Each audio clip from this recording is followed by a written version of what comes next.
નેત્રંગ તાલુકામાં ગરીબ દર્દીઓ માટે આશીર્વાદ સમાન નેત્રંગ સામૂહિક આરોગ્ય કેન્દ્રમાં સ્ટાફના અભાવે પડી રહેલ હાલાકીને પગલે આપના ધારાસભ્ય ચૈતર વસાવાએ મુલાકાત લઈ જરૂરી માર્ગદર્શન આપ્યું હતું।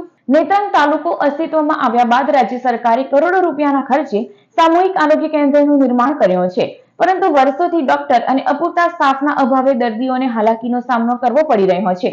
સામૂહિક આરોગ્ય કેન્દ્રમાં સોનોગ્રાફી એક્સ-રે મશીન છે, પણ ટેકનિશિયન કાયમી નહીં હોવાથી દર્દીઓને હાલાકી વેઠવી પડી રહી છે।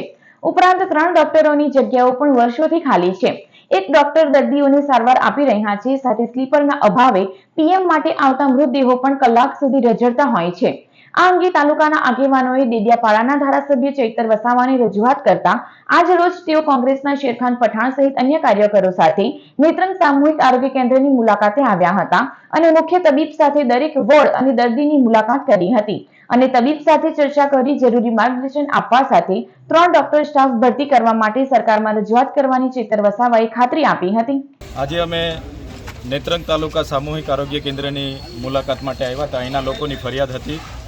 એ ફરિયાદને ધ્યાને રાખીને અમે અહીં વિઝિટ કરી છે, ત્યારે એ ફરિયાદ સાચી જ ઠરી છે।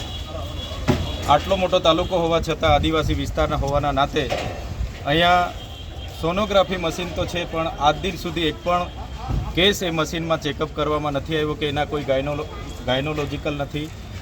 સાથે સાથે એક્સરે મશીન, તો એક્સરે મશીન માટે ટેકનિશિયન નથી। સાથે અહીંયા હાડકાના કોઈ ડૉક્ટર નથી। એટલે સૌથી વધારે જે લોકોને તકલીફ પડે છે એ જ ડૉક્ટરો નથી। 3 ડૉક્ટરોની જગ્યા ખાલી છે, ઘણા સ્ટાફ નર્સો કરાર પર છે। અને જે ભૌતિક સુવિધાની વાત કરીએ કે સબવાહિની નથી, અહીંની એમ્બ્યુલન્સ નથી, ત્યારે સરકારને અમે કહીએ છીએ કે અહીંયા પૂરતા ડૉક્ટરો મૂકવામાં આવે।